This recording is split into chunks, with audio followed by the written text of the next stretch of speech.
Ini bukan Alesa Om ya, ini Uin Plan 9 Alt ya, Uin Plan 9 Alt, dan di depan itu adalah si Alesa.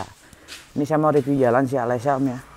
Nanti lanjut di video review perjalanan saya dengan si Alesa. Jadi nanti saya bandingin sama N9 Alt karena emang punyanya itu. Ya Om ya, ini baterainya udah kepake 96%. Kita jalan ya. Kalau udah biasa pakai SP3 dipantang nggak apa-apa, tapi kalau belum biasa coba dari 1 atau 2 dulu ya. Tuh suaranya tuh, saya demen banget sama suaranya ya. Si Alesa ini saya demen sama suaranya, side drive. Itulah lebih apa keunikannya sendiri sih side drive itu.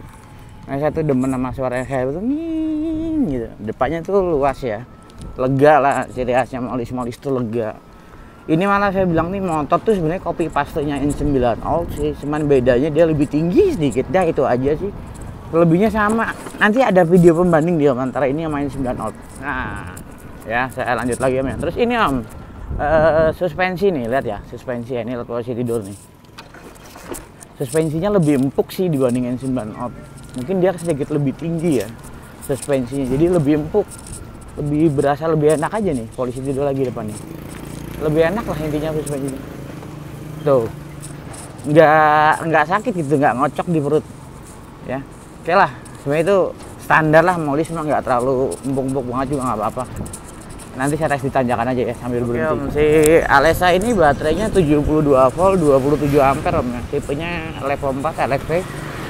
Ini udah kepake 6%. Jadi tadi dari 100%-nya di angka 9.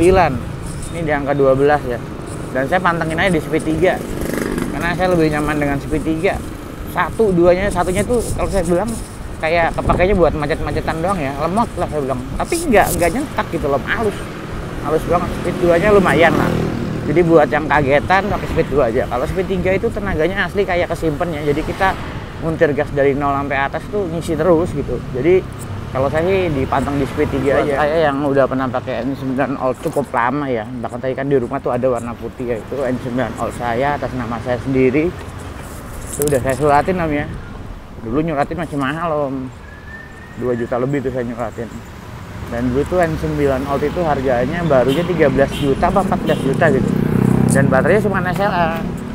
Dan dia wattnya cuma 2000. Kalau ini kan 3000 watt, baterainya udah level 4. Sengaja nih saya pelan nih Om ya. Depan tuh ada tanjakan ya. Ini di sini tanjakan sini sering banget kecelakaan nih. Berapa kali tuh pagar, truk mundur. Ini juga sama nih, habis truk bawa batu lewatnya sini. Ini saya berhenti nih Om. Tuh, lihat ya. Tinggi ya tanjakannya, ini saya berhenti. Ini juga kalau ngerem gini dia digas nggak mau ya, cut off ya. Nunggu tepi dulu. Lalu lintasnya oke. Saya jalan pelan nih Om ya. Ini berhenti ya, tanjakan berhenti. Saya muatan bobot 120 kilo. Nih, jalan pelan aja kita. Gak usah kita gas gede tuh ya. Inilah kelebihannya si side drive. Tuh, lihat tuh. Kelebihannya side drive begini Om. Jadi kalau berhenti buat ngegas lagi asik, padahal masih controller standar ya. Belum pakai botol. Masih bisa ngekor ya vario. Itulah kenapa saya lebih suka pakai side drive dibanding BLD sehat. Udah gitu juga peleknya kalau rusak itu gampang gantinya, nyopot ganti ban juga gampang, bisa dilepas peleknya. Jadi buat yang di daerah pegunungan cari mid drive atau side drive lah ya. Ini kan side drive atau mid drive kayak model Gesit atau Alfa Cervo. Itu oke tuh buat di jalur-jalur yang butuh tanjakan naik turun. Ya, untuk turunnya ya ngandelin rem, kalau buat nanjaknya ya torsinya asik. Cuman gini Om ya. BLDC side drive itu ada kelemahan, jadi dia kalau buat top speed boros. Karena apa? Pulpernya tuh kalau nggak 5-6 dia dikit banget, jadi gulungannya cuma 12 atau 10. Jadi ketika dipaksa ampere gede, apa top speednya tinggi, main di RPM tinggi, dia akan lebih banyak tuh nyedot baterai. Kalau buat top speed di jalur datar rata panjang, saran saya pakai hub aja, hub tapi cari yang high torsi. Minimal 3 kW lah atau 2 kW ke atas.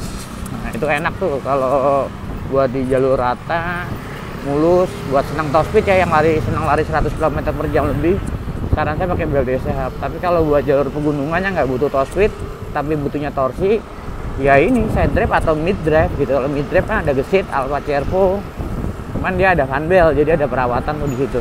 Kalau ini kan perawatannya paling cuman ini doang om, ganti oli gardan itu pun paling 5.000 km sekali, jauh banget ya.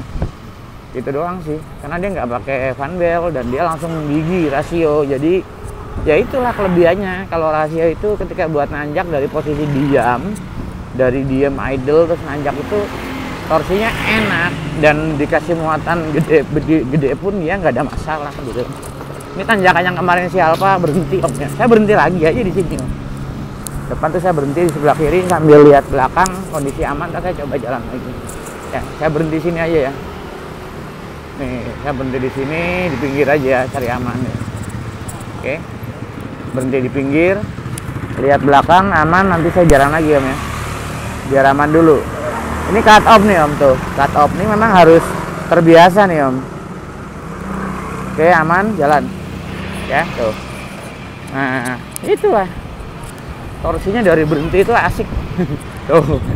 Ya, itulah makanya saya lebih suka pakai side drive dibanding BLDC hub ya. Tuh, ya. Ini kondisi macet nanjak ya fine-fine aja ya, karena emang torsinya tuh seperti pakai motor bensin gitu loh. Ini berhenti nih om tuh. Tuh, ya. Saya tahan aja, nggak saya rem tuh. Enak kan tuh. Ini nanjak loh. Kalau yang tahu Citayam masih tahu lah, ini tanjakan Kampung Pulo yang dekat pos polisi Citayam. Nah, kita rem lah. Oke, lanjut lagi om. Tadi di tanjakan Kampung Pulo tuh macet banget ya. Jadi saya berhenti dulu ngeremnya, ngerekamnya.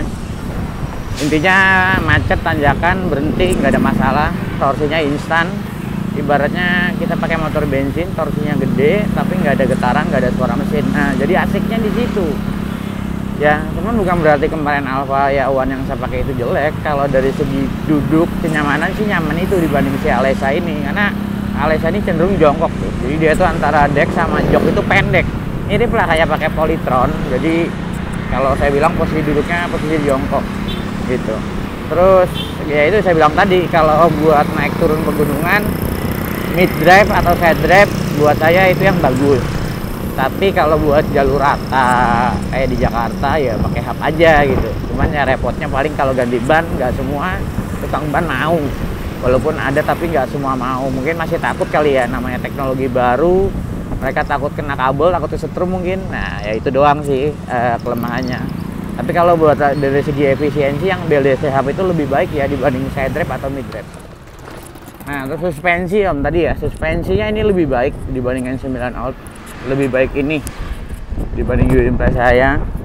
Tapi kalau body saya bisa katakan 95% mirip ya, 11-12. Dari dimensi juga sebenarnya mirip, cuman ini menangnya dia lebih tinggi aja, lebih tinggi. Dia punya shock breaker atau bannya juga dia lebih tebal, jadi lebih tinggi dikit. Nah, ditanya ada regeneratif brake-nya nggak ada, ini ada regeneratif brake-nya. Gitu. Ketika di rem turunan dia regen kok, ada regen. Jadi itu aja sih. Ketika dulu harganya masih normal 25.700.000 hampir 26, saya nggak beli karena masih merasa ketinggian. Begitu turun ya udah saya beli, kan lumayan ada potongan hampir 9 juta ya jatuhnya ya kan, dari 25,7 potong 7 tuh kalau on road ya, jadi 18,7 terus dipotong 2 juta lagi, 9 juta om potongannya om. Gitu baru saya beli gitu. Jadi buat yang bertanya-tanya kenapa sih beli Alesa, padahal kan sebelumnya udah punya Alfa One, saya punya Gesit, punya Adel. Ya kan ini sebenarnya dulu waktu baru keluar tuh saya pengen beli, tapi karena harganya kemahalan jadi ya nggak kebeli gitu. Sekarang ketika sudah murah ya udah beli aja nggak apa-apa. Ya buat iseng-iseng sampai review gitu. Om kalau ada nanya ini apa gimana dites dong jarak tempuh baterainya, aduh gimana om ya? Ini baterainya itu nggak bisa pakai baterai lain om. Jadi kalau saya habisnya nanti di tengah jalan, saya harus nyari colokan. Aduh, bukannya nggak bisa. Mungkin kalau numpang nyetrum bisa di warung atau di apa. Cuman bukan gaya saya seperti itu om. Saya tuh kalau jauh itu senengnya bawa baterai double. Jadi kalau habis ya udah tinggal di switch baterai kedua. Saya tuh senengnya kayak gitu loh. Jadi gaya saya tuh kalau touring jauh pakai modis ya itu bawa baterai sebanyak-banyaknya. saya mau jalan 300 kilo ya saya bawa baterai buat 400 kilo. Kalau habis ya udah habis switch baterai selanjutnya, saya tuh senangnya gitu. Tapi kalau harus touring berhenti ngecas di PLN di apalah whatever lah, nggak mau sih. Kalau bisa mah nggak usah bawa casan kalau saya. Itu begitu Om. Jadi ya kalau disuruh ngetes sampai habis, baterainya cuma satu, ogah daripada saya sengsara di jalan ngemis ngecas ogah. Ya. Tes jalannya kayak cukup deh. Karena tadi udah ngetes di jalur-jalur kecil, di tanjakan berhenti. Nanti lanjut di rumah aja saya langsung bandingin sama N9 Old saya Om ya. Overall saya suka dengan karakter side drive apalagi ini 3KW. Tenaganya gede dan ini nggak nyendal-nyendal. Kalau bicara baterai mungkin 50-60 kilo mungkin satu baterai. Karena saya realistis saja Om ya. 27 ampere Om, walaupun klaim pabrikannya 70 kilo, mau jalan berapa? Mau jalan kayak kepiting, kayak keong itu di jalan ya nggak bisa lah, males. Normalnya mungkin 50 atau 60 kilo. Ya, nanti lanjut di rumah aja ya. Review sama N9 All saya ya. Oke.